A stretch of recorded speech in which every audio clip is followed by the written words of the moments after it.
Oder die Politikwissenschaftlerin Katrin Steiner-Hämmerle. Guten Abend. Guten Abend. Und den Wahlforscher und ORF-Hochrechner Christoph Ofinger. Guten Abend. Guten Abend. Beginnen wir einmal mit dem neuesten und jüngsten Faktum. Das ist die Zahl der Wahlkarten. Die ist seit heute Nachmittag bekannt. Liegt bei 885.437. So viele Wahlkarten wurden noch nie ausgegeben. Es ist mehr als ein Drittel mehr als beim ersten Wahlgang. Welche Rückschlüsse lässt das zu auf die Wahlbeteiligung? Wird auch die steigen? Ja, die Zahl ist überraschend hoch von 900.000 ausgestellten Wahlkarten.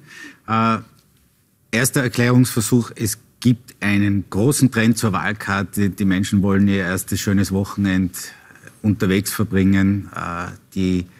Viele haben sich vielleicht schon früh entschieden, sagen, ich möchte schon früh wählen. Dann wäre eine Möglichkeit, die gültigen Stimmen bleiben gleich und jeder Sechste würde dann aber eine Wahlkarte nehmen. Das ist nicht ganz realistisch, dass die Wahlkartenfreudigkeit so steigt.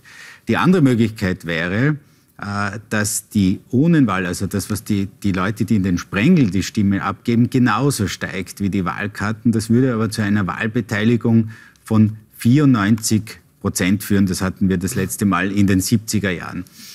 Nehmen vielleicht ein Szenario in der Mitte, das wäre dann jeder Siebte, würde dann die Wahlkarte verwenden, um eine Stimme abzugeben. Auch dann kommen wir auf über 5 Millionen gültige Stimmen. Also das könnte durchaus sein am Sonntag.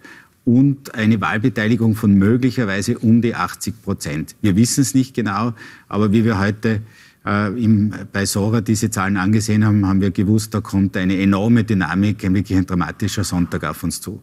Wem würde denn das mehr nützen, diese vielen Wahlkarten und eine höhere Wahlbeteiligung? Eher Van der Bellen oder eher Hofer?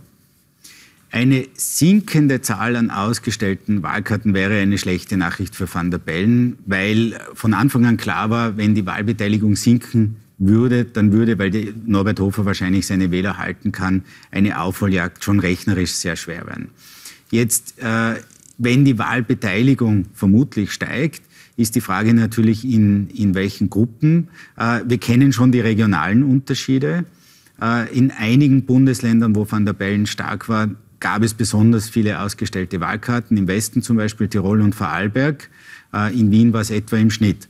Aber auch Norbert Hofer hat Bundesländer, wo er stark war, wo die Wahlbeteiligung, also die ausgestellten Wahlkarten gestiegen sind, in der Steiermark. Sehr spannend ist Wien. Wien liegt zwar im Schnitt, aber die Bezirke, wo die FPÖ stark ist, haben einen etwas stärkeren Trend zur Wahlkarte. Also es gibt für jede gute Nachricht für Van der Bellen auch eine gute Nachricht für Hofer. Also es wird ein sicher sehr spannender Sonntag und beide könnten auch von dieser Wahlbeteiligung profitieren und es ist sehr schwer zu sagen, wer mehr.